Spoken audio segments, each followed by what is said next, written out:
டெல்லியில் நடைபெற்ற பொங்கல் விழாவில் பங்கேற்ற பிரதமர் நரேந்திர மோடி தமிழில் பொங்கல் வாழ்த்து தெரிவித்து உரையாற்றினார்.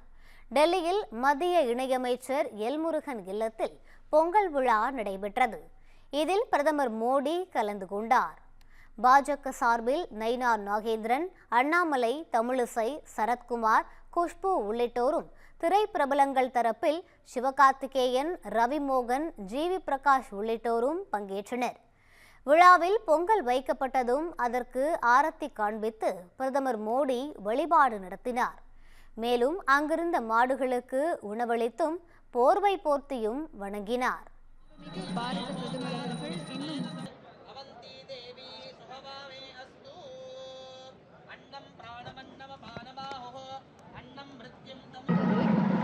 உழைப்பின் மேன்மை, இயற்கையின் பெருமை, நன்றியின் அளவு, உறவின் அழகு, மண்ணின் மனம், பண்பாட்டின் வண்ணம்.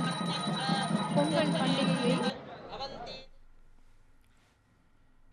இதனைத் தொடர்ந்து விழாவில் பேசிய பிரதமர் மோடி வணக்கம், பொங்கல் நல்வாழ்த்துக்கள் என தமிழில் உரையாற்றினார்.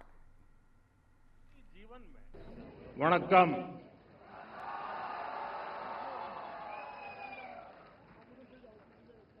இனிய பொங்கல் நல்வாழ்த்துக்கள். வணக்கம்.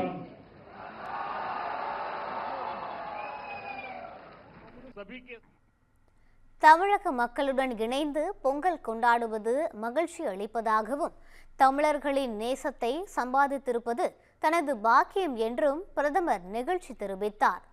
1000 ஆண்டுகளுக்கு முன்பு கங்கை கொண்ட சோழபுரத்தில் பொங்கல் பண்டிகை கொண்டாடப்பட்டதாக குறிப்பிட்ட அவர், உலகத்தை நேசிக்கக்கூடியவர்கள் தமிழர்கள் என புகழாரம் சூட்டினார். விவசாயிகளின் நலன்களை காக்க மத்திய அரசு தொடர்ந்து பணியாற்றி வருவதாகவும் பிரதமர் குறிப்பிட்டார்.